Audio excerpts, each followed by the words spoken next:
प्यारे दोस्तों, राधे राधे, जय श्री कृष्ण। दोस्तों, आज मैं आपको बृहस्पतिवार की व्रत कथा सुनाने जा रही हूँ। ध्यान पूर्वक सुने। प्रिय भक्तजनों, आज बृहस्पतिवार के दिन आप बृहस्पति देव की दुर्लभ कथा सुनेंगे। इस कथा को सुनने मात्र से भक्तों की सभी मनोकामनाएं भगवान बृहस्पति देव की कृपा से पूर्ण हो जाती हैं। तो आइए बड़ी श्रद्धा और प्रसन्नचित मन से इस कथा का वर्णन करते हैं। बोलो विष्णु भगवान की जय, बोलो बृहस्पति देव की जय। प्राचीन समय की बात है। भारत में एक राजा राज्य करता था। वह बड़ा प्रतापी तथा दानी था।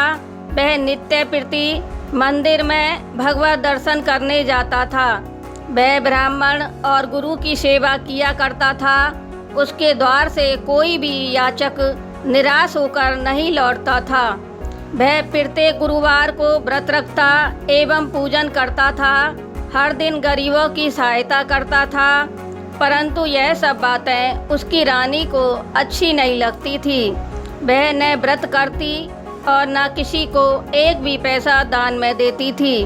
वह राजा से भी ऐसा करने को मना किया करती थी। एक समय की बात है कि राजा शिकार खेलने वन को चले गए। घर पर रानी और दासी थी। उस समय गुरु बृहस्पति साधु का रूप धारण कर राजा के दरवाजे पर भिक्षा मांगने आए। साधु ने रानी से भिक्षा मांगी तो वह कहने लगी, हे साधु महाराज, मैं इस दान और पुण्य से तंग आ गई हूँ। इस कार्य के लिए तो मेरे पति देव ही बहुत हैं।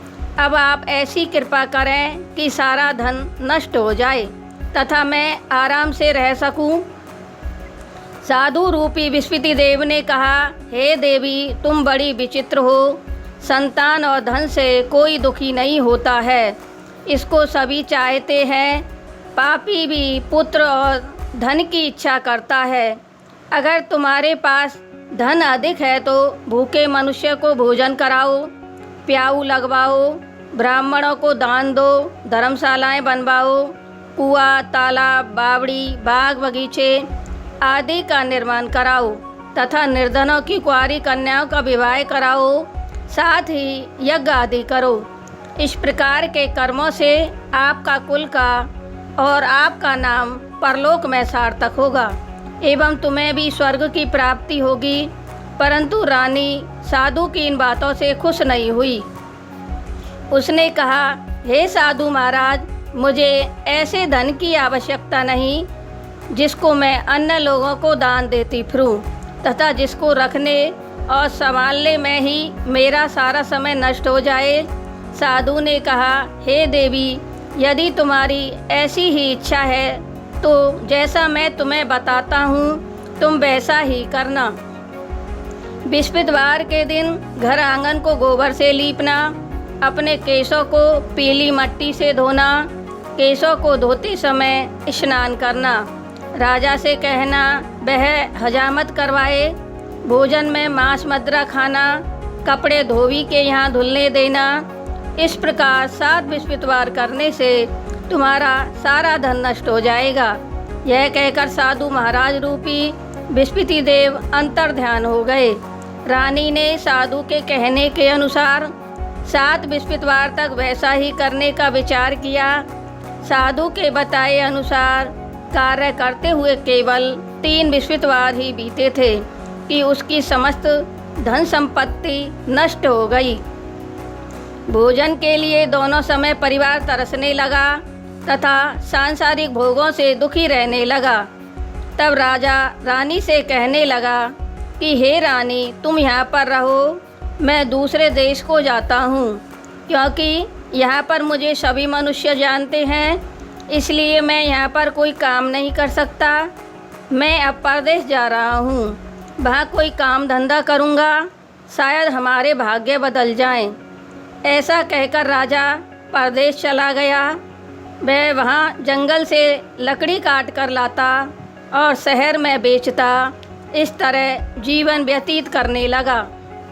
इधर राजा के बिना रानी और दासियाँ दुखी रहने लगी किसी दिन भोजन मिलता और किसी दिन जल पीकर ही रह जाती। एक समय रानी और दासियों को 7 दिन बिना भोजन के व्यतीत करने पड़े तो रानी ने अपनी दासी से कहा, हे दासी, यहाँ पास ही के नगर में मेरी बहन रहती है, वह बड़ी धनवान है, तू उसके पास जा और वहाँ से 5 सेर बेजर मांग कर ले आ, जिससे कुछ समय के लिए गुजारा हो जाएगा। दासी रानी की बहन के पास गई। रानी की बहन उस समय पूजा कर रही थी। बृहस्पतिवार का दिन था। दासी ने रानी की बहन से कहा, हे रानी, मुझे आपकी बहन ने भेजा है, मुझे 5 सेर बेजर दे दो। दासी ने यह बात अनेक बार कही, परंतु रानी की बहन ने कोई उत्तर नहीं दिया, क्योंकि वह उस समय बृहस्पतिवार की कथा सुन रही थी। जब दासी को रानी की बहन से कोई उत्तर नहीं मिला तो वह बहुत दुखी हुई। उसे क्रोध भी आया। वह लौटकर रानी से बोली, हे रानी, आपकी बहन बहुत ही घमंडी है, वह छोटे लोगों से बात भी नहीं करती। मैंने उससे कहा तो उसने कोई उत्तर नहीं दिया। मैं वापस चली आई। रानी बोली, हे दासी, इसमें उसका कोई दोष नहीं है। जब बुरे दिन आते हैं तब कोई सहारा नहीं देता। अच्छे बुरे का पता विपत्ति में ही लगता है। जो ईश्वर की इच्छा होगी वही होगा। यह सब हमारे भाग्य का दोष है। उधर रानी की बहन ने सोचा कि मेरी बहन की दासी आई थी, परंतु मैं उससे नहीं बोली, इससे बहुत दुखी हुई होगी। अतः कथा सुन और विष्णु भगवान का पूजन समाप्त कर वह अपनी बहन के घर आई और कहने लगी, हे बहन, मैं बृहस्पतिवार का व्रत कर रही थी। तुम्हारी दासी हमारे घर गई थी, परंतु जब तक कथा होती है तब तक हम लोग न उठते हैं और न बोलते हैं, इसलिए मैं नहीं बोली। कहो दासी क्यों गई थी? रानी बोली, बहन, हमारे घर अनाज नहीं था। वैसे तुमसे कोई बात छिपी नहीं है, इस कारण मैंने दासी को तुम्हारे पास 5 सेर बेजर लेने के लिए भेजा था। रानी की बहन बोली, बहन देखो, बृहस्पति भगवान सबकी मनोकामना पूर्ण करते हैं। देखो, शायद तुम्हारे घर में ही अनाज रखा हो। यह सुनकर दासी घर के अंदर गई तो वहाँ उसे एक घड़ा बेजर का भरा मिल गया। उसे बड़ी हैरानी हुई, क्योंकि उसने एक एक बर्तन देख लिया था। उसने बाहर आकर रानी को बताया। दासी अपनी रानी से कहने लगी, हे रानी, देखो, वैसे हमको जब अन्न नहीं मिलता तो हम रोज़ ही व्रत करते हैं। अगर इनसे इस व्रत की विधि और कथा पूछ ली जाए तो उसे हम भी कर लिया करेंगे। दासी की कहने पर रानी ने अपनी बहन से बृहस्पतिवार व्रत के बारे में पूछा। उसकी बहन ने बताया, हे रानी बहन, बृहस्पतिवार को सूर्य उदय से पूर्व उठकर स्नान करके बृहस्पतिवार का व्रत करना चाहिए, लेकिन उस दिन सिर नहीं धोना चाहिए। बृहस्पतिवार के व्रत में चने की दाल और मुनक्कों से विष्णु भगवान का केले के वृक्ष की जड़ से पूजन करें तथा दीपक जलाएं। उस दिन एक ही समय भोजन करें। भोजन पीले खाद्य पदार्थ का करें तथा कथा सुनें।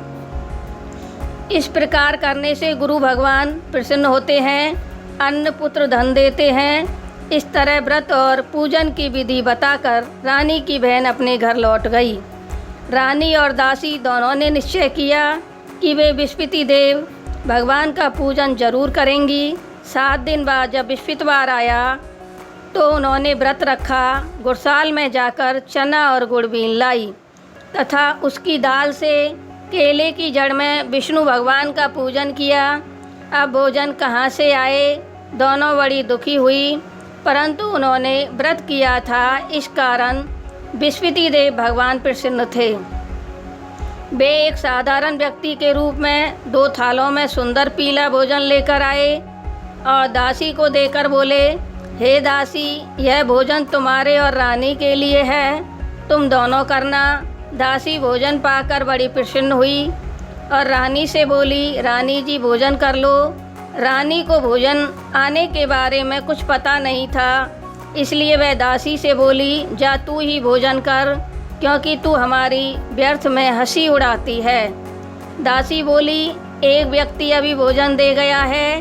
रानी कहने लगी, वह भोजन तेरे ही लिए दिए गया है, तू ही भोजन कर। दासी ने कहा, वह व्यक्ति हम दोनों के लिए 2 थालों में भोजन दे गया है, इसलिए मैं और आप दोनों ही साथ साथ भोजन करेंगी।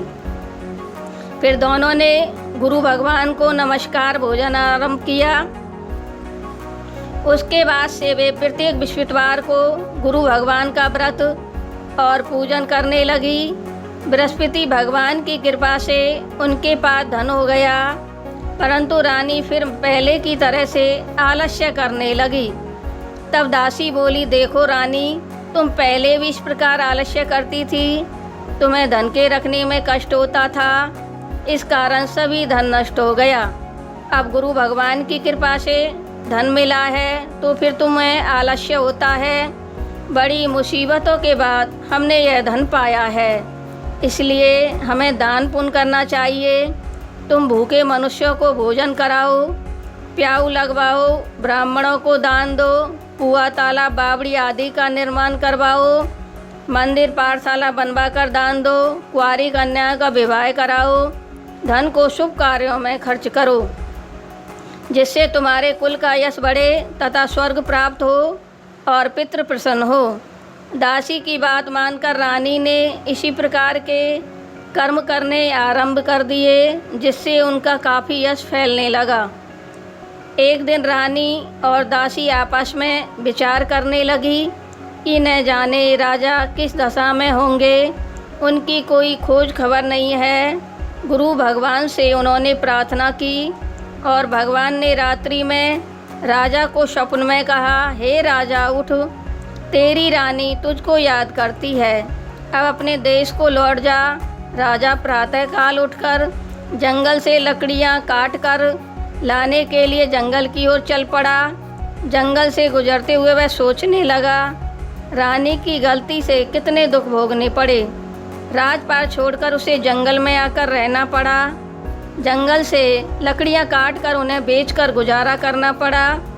उसी समय उस जंगल में बृहस्पति देव एक साधु का रूप धारण कर आए और राजा के पास आकर बोले, हे लकड़हारे, तुम इस सुनसान जंगल में किस चिंता में बैठे हो, मुझे बतलाओ। यह सुन राजा के नेत्रों में जल भर आया और साधु की वंदना कर बोला, हे प्रभु, आप सब कुछ जानने वाले हैं। इतना कहकर राजा ने साधु को अपनी संपूर्ण कहानी सुना दी। महात्मा तो स्वभाव से ही दयालु होते हैं। वे राजा से बोले, हे राजा, तुम्हारी पत्नी ने बृहस्पति देव के प्रति अपराध किया था, जिसके कारण तुम्हारी यह दशा हुई। अब तुम किसी प्रकार की चिंता मत करो, भगवान तुम्हें पहले से अधिक धन देंगे। देखो, तुम्हारी पत्नी ने बृहस्पतिवार का व्रत करना आरंभ कर दिया है। अब तुम भी बृहस्पतिवार का व्रत करके चने की दाल व गुड़ और जल को लोटे में डालकर केले के पत्ते से भगवान विष्णु का पूजन करो। फिर कथा कहो और सुनो, भगवान तुम्हारी सब कामनाओं को पूर्ण करेंगे। साधु को प्रसन्न देखकर राजा बोला, हे प्रभु, मुझे लकड़ी बेचकर इतना पैसा भी नहीं बचता जिससे भोजन करने के उपरांत कुछ बचा सकूं। मैंने रात्रि में अपनी रानी को व्याकुल देखा है। मेरे पास कोई साधन नहीं है जिससे समाचार जान सकूं। फिर मैं बृहस्पतिवार की कौन सी कहानी कहूं या सुनूं, मुझको तो कुछ भी मालूम नहीं है। साधु ने कहा, हे राजा, तुम किसी बात की चिंता मत करो। बृहस्पतिवार के दिन तुम रोजाना की तरह लकड़ियाँ लेकर शहर में जाओ। तुम्हें रोजाना से दुगना धन प्राप्त होगा, जिससे तुम भली भांति भोजन कर लोगे तथा बृहस्पति देव की पूजा का सामान भी आ जाएगा। बृहस्पति देव की कथा इस प्रकार है। बोलो बृहस्पति देव भगवान की जय, बोलो विष्णु भगवान की जय। प्राचीन काल में एक बहुत ही निर्धन ब्राह्मण था। उसके कोई संतान नहीं थी। वह नित्य पूजा पाठ करता, परंतु उसकी स्त्री बहुत मलिनता के साथ रहती थी। वह न स्नान करती और न किसी देवता का पूजन करती। प्रातःकाल उठते ही सर्वप्रथम भोजन करती, बाद में कोई अन्य कार्य करती। ब्राह्मण देवता बहुत दुखी रहते थे। पत्नी को बहुत समझाते, किंतु उसका कोई परिणाम न निकलता। भगवान की अनुकंपा से एक समय उस ब्राह्मण की पत्नी गर्भवती हुई और 10वें महीने एक सुंदर कन्या को जन्म दिया। निर्धन ब्राह्मण कन्या के जन्म से बहुत दुखी हुआ। धीरे धीरे ब्राह्मण की कन्या बड़ी होने लगी। बचपन से ही उस कन्या की रुचि भगवान विष्णु की पूजा में थी। वह प्रातः उठते ही स्नान आदि करके भगवान विष्णु की पूजा करने मंदिर में जाती थी। बृहस्पतिवार को व्रत करके विधिवत पूजा पाठ करती थी। पूजा पाठ के बाद वह पढ़ने के लिए पाठशाला में जाती थी। घर से चलते हुए वह मुट्ठी भर जौ साथ लेकर जाती और पाठशाला के रास्ते में थोड़े थोड़े जौ गिराती जाती थी।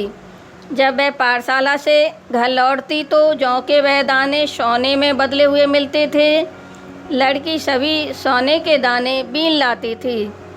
एक दिन जब वह सोने के दानों को साफ कर रही थी तो उसकी माँ ने कहा, बेटी, सोने के दाने साफ करने के लिए सोने का सूप भी होना चाहिए। अगले दिन बृहस्पतिवार था। उसने भगवान बृहस्पति देव की पूजा करते हुए प्रार्थना की, हे भगवान, यदि मैंने आपका व्रत विधिवत किया हो तो मुझे सोने का सूप दे दो। भगवान बृहस्पति देव ने उसकी मनोकामना पूरी करने का वचन दिया। पाठशाला से लौटते समय उसे रास्ते में सोने का सूप पड़ा हुआ मिला। घर लौटकर सोने का सूप अपनी माँ को दिखाकर वह सोने के दाने साफ करने लगी। उसी समय नगर का राजकुमार उसके घर से पार से गुजरा। उस दिन लड़की को सोने के सूप में जौ साफ करते देख राजकुमार उस पर मोहित हो गया। महल में लौटकर राजकुमार ने राजा से उस लड़की से विवाह करने की इच्छा प्रकट की। तो राजा ने ब्राह्मण को महल में बुलवाकर राजकुमार से उसकी लड़की के विवाह की बात कही। ब्राह्मण तैयार हो गया। धूमधाम से उस लड़की का विवाह राजकुमार से हो गया। दुल्हन बनकर ब्राह्मण की लड़की महल में चली गई। लड़की के चले जाने से ब्राह्मण फिर निर्धन हो गया। उसे कई दिन भोजन भी नहीं मिलता था। बहुत दुखी होकर ब्राह्मण एक दिन अपनी लड़की के पास गया। अपने पिता से निर्धनता का समाचार सुनकर उसे बहुत सा धन देकर पिता को विदा किया। उस धन से ब्राह्मण के कुछ दिन तो आराम से गुजर गए, लेकिन जल्दी ही फिर भूखे मरने की हालत हो गई। ब्राह्मण अपनी लड़की से धन लेने के लिए फिर महल में पहुंचा। लड़की ने पिता की बुरी हालत देखकर कहा, पिताजी, आखिर आप कब तक मुझसे धन लेकर जीवन यापन करेंगे? आप कोई ऐसा उपाय क्यों नहीं करते जिससे आपका घर धन संपत्ति से भर जाए? ब्राह्मण ने कहा, मैंने तेरी माँ को बहुत समझा लिया, पर उसकी समझ में कुछ नहीं आता। उसका फूहड़पन नष्ट हो तो घर की निर्धनता भी दूर हो जाए। तब कुछ सोचकर लड़की ने पिता से कहा, पिताजी, आप कुछ दिनों के लिए माँ को मेरे पास छोड़ जाओ। तब कुछ सोचकर ब्राह्मण पत्नी को लड़की के पास महल में छोड़ आया। लड़की ने अपनी माँ से कहा, माँ, तुम कल प्रातःकाल उठकर स्नान आदि करके भगवान बृहस्पति देव की पूजा अवश्य करना। पूजा करने से तुम्हारी निर्धनता अवश्य दूर हो जाएगी। लेकिन उसकी माँ ने उसकी कोई बात नहीं मानी। तब क्रोधित होकर लड़की ने अपनी माँ को एक कक्ष में बंद कर दिया। सूर्य उदय के समय माँ को उठाकर जबरदस्ती उसे स्नान कराया और फिर मंदिर में ले जाकर भगवान बृहस्पति देव की पूजा कराई। कुछ दिनों तक ऐसा करने से माँ की बुद्धि में परिवर्तन हुआ और वह स्वयं बृहस्पतिवार का व्रत रखने लगी। उसके व्रत रखने से ब्राह्मण के घर में भगवान विष्णु की अनुकंपा से धन की वर्षा होने लगी। दोनों पति पत्नी धन संपत्ति पाकर आनंद पूर्वक जीवन यापन करते हुए विष्णु धाम को चले गए।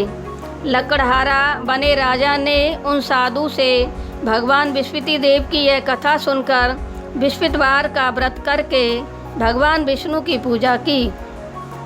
उस दिन से उसके सभी कलेश दूर हो गए। लेकिन अगले बृहस्पतिवार को कामकाज में अधिक व्यस्त रहने के कारण उसने भगवान बृहस्पति देव का व्रत नहीं किया। भगवान बृहस्पति देव लकड़हारे से क्रोधित हो गए और उसे भूल की सजा दी। उस दिन नगर के राजा ने नगर में घोषणा करके सबको सूचित किया, प्रत्येक नागरिक मेरे महल में भोजन करने आए। जो नहीं आएगा उसे अपराधी मानकर भारी दंड दिया जाएगा। लकड़हारा बने राजा ने उस नगर के राजा की घोषणा तो सुनी, लेकिन जंगल से लकड़ी काट कर लाने और उन्हें बेचने में देर हो जाने के कारण वह समय पर महल में भोजन करने नहीं जा सका। अतः राजा के सैनिक लकड़हारे को पकड़कर महल में ले गए। राजा ने उसे महल के एक कक्ष में बिठाकर भोजन कराया। उस कक्ष में एक खूंटी पर रानी का सोने का हार लटका हुआ था। लकड़हारा अकेला उस कक्ष में भोजन कर रहा था। तभी उसने एक आश्चर्यजनक घटना घटती देखी। देखते ही देखते वह खूंटी हार को निगल गई। थोड़ी देर के बाद राजा ने हार को गायब देखा तो लकड़हारे को कारावास में डलवा दिया। लकड़हारा मन ही मन अपने भाग्य को कोसने लगा। तभी उसे जंगल में मिले साधु का स्मरण हुआ आया। थोड़ी देर में भगवान बृहस्पति देव सन्यासी के रूप में उसके सामने प्रकट हुए और कहा, हे लकड़हारे, तूने भगवान बृहस्पति देव की पूजा नहीं की, इसी कारण तुम्हें कष्ट हुआ है।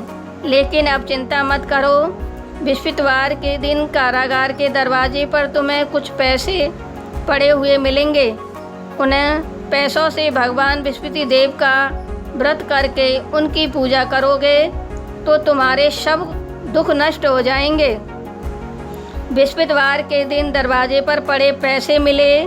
पैसों से चने और गुड़ मंगवा कर लकड़हारे ने बृहस्पतिवार की कथा कही तो भगवान बृहस्पति देव ने प्रसन्न होकर उस नगर के राजा को स्वप्न में लकड़हारे को कारागार से मुक्त कराने को कहा। सुबह राजा अपने कक्ष में आकर देखा तो खूंटी पर रानी का हार टंगा हुआ था। राजा ने लकड़हारे को मुक्त कर दिया और उसे धन और आभूषण देकर विदा किया। लकड़हारा बना राजा उस नगर से चलकर अपने नगर में पहुंचा तो उस नगर में कुएं, धर्मशाला, बाग बगीचे देखकर बहुत प्रसन्न हुआ। राजा ने किसी से पूछा, ये कुएं, धर्मशालाएं किसने बनवाई हैं? सबने उसे बताया कि ये सब रानी और उसकी दासी ने बनवाए हैं। राजा महल में पहुंचा तो रानी ने उसका भव्य स्वागत किया। तब राजा ने निश्चय किया कि सप्ताह में एक बार तो सभी बृहस्पति देव का व्रत तथा पूजन करते हैं, परंतु मैं प्रतिदिन व्रत किया करूँगा तथा दिन में 3-4 बार कथा कहा करूँगा। अब राजा हर समय दुशाले में चने की दाल बांधे रहता तथा दिन में 3-4 बार बृहस्पति देव की कथा कहता। कुछ दिनों के बाद राजा को अपनी बहन की याद आई। एक दिन घोड़े पर सवार होकर राजा अपनी बहन से मिलने चल दिया। अभी राजा नगर के बाहर पहुंचा ही था कि उसने कुछ लोगों को एक सब ले जाते हुए देखा। राजा को स्मरण हुआ आया कि आज उसने किसी को बृहस्पतिवार की व्रत कथा नहीं सुनाई है। राजा ने उन लोगों को रोककर कहा, भाइयों, आप सबको ले जाने से पहले मुझसे बृहस्पतिवार की कथा सुन लें। लोगों ने राजा पर क्रोधित होते हुए कहा, तुम पागल तो नहीं हो गए हो? लेकिन कुछ बड़े बूढ़े लोगों ने कहा, अच्छा भाई, साथ में चलते चलते तुम अपनी कथा भी सुना लो। राजा ने चलते हुए आधी कथा ही सुनाई थी कि सब हिलने लगा। राजा के पूरी कथा सुनाते ही सब उठकर बैठ गया। लोगों ने हैरानी से दांतों तले उंगली दबाई और अगले बृहस्पतिवार से भगवान बृहस्पति देव का व्रत करने व कथा सुनने का निश्चय कर लिया। अब घोड़े पर सवार राजा चलते हुए किसान के पास पहुंचा। किसान अपने खेत में हल चला रहा था। राजा ने कहा, अरे भाई, मुझसे बृहस्पतिवार की कथा सुन लो। किसान झुंझलाकर बोला, अरे भाई, देख नहीं रहे, जितनी देर तक तुम्हारी कथा सुनूंगा उतनी देर में तो मैं पूरे खेत में हल चला लूँगा। राजा निराश होकर चलने लगा। तभी किसान के बैल लड़खड़ाकर ज़मीन पर जा गिरे। किसान के पेट में भी जोरों का दर्द होने लगा। उस किसान की पत्नी जब खाना लेकर आई तो उसने किसान से इस बारे में पूछा। किसान ने घुड़सवार की पूरी कहानी सुनाई। किसान की पत्नी दौड़ती हुई राजा के पास पहुंचकर हाथ जोड़कर बोली, भैया, मैं तुम्हारी कथा सुनने को तैयार हूँ। राजा ने उसके साथ खेत पर पहुंचकर बृहस्पतिवार की कथा सुनाई। तभी बैल उठकर खड़े हो गए। किसान के पेट का दर्द भी तुरंत ठीक हो गया। राजा अपनी बहन के घर पहुंचा तो उसकी बहुत आप भगत हुई। अगले दिन सुबह उठकर राजा ने देखा घर के सभी लोग भोजन कर रहे हैं। किसी भूखे को बृहस्पतिवार की कथा सुनाए बिना राजा भोजन नहीं करता था। उसने बहन से कहा, बहन, क्या घर में कोई ऐसा व्यक्ति है जिसने अभी तक भोजन ना किया हो? उसकी बहन बोली, भैया, हमारे घर में तो क्या, आपको पूरे नगर में कोई ऐसा व्यक्ति नहीं मिलेगा जिसने सुबह सुबह भोजन नहीं किया हो। तब राजा ने बहन के घर से निकलकर उस नगर में बिना भोजन किए व्यक्ति की तलाश की। एक गडरिये के घर में उसका बेटा बीमार होने के कारण भूखा रह गया था। राजा ने उसको जाकर बृहस्पतिवार की कथा सुनाई। कथा सुनते सुनते गडरिये का बीमार बेटा बिल्कुल ठीक हो गया। सबने राजा की बहुत प्रशंसा की। एक दिन राजा ने अपनी बहन से कहा, बहन, अब हम अपने घर जाना चाहते हैं, तुम भी हमारे साथ चलो, कुछ दिन वहाँ रहकर लौट आना। राजा की बहन ने कहा, अपनी सास से पूछा तो सास ने ताने देते हुए कहा, बहू, मायके जाना हो तो अकेली जाना, मेरे पोतों को नहीं ले जाना। तुम्हारे भाई के कोई संतान नहीं है, कहीं तुम्हारी भाभी मेरे पोतों पर कोई जादू टोना ना कर दे। दूसरे कक्ष में बहन की सास की बातें सुनकर राजा दुखी मन से अकेला ही अपने घर लौट आया। रानी ने राजा से कहा, आप तो अपनी बहन को साथ लाने की बात कहकर गए थे, फिर बहन को साथ क्यों नहीं लाए? तब राजा ने दुखी होते हुए कहा, रानी, हम निसंतान हैं, इसलिए कोई हमारे घर आना पसंद नहीं करता। रानी ने राजा को समझाया, हे प्राणनाथ, हमें बृहस्पति देव ने सब कुछ दिया है, अब भगवान बृहस्पति देव हमें संतान भी अवश्य देंगे। बृहस्पतिवार को विधिवत व्रत करते हुए राजा रानी ने भगवान बृहस्पति देव से संतान के लिए प्रार्थना की। कुछ दिनों के बाद उन्होंने स्वप्न में दर्शन देते हुए कहा, हे राजन, तेरी मनोकामना अवश्य पूरी होगी। 1 सप्ताह बाद ही रानी गर्भवती हो गई। 10वें महीने रानी ने एक सुंदर पुत्र को जन्म दिया।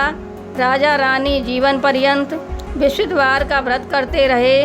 उनके घर में धन की वर्षा होती रही।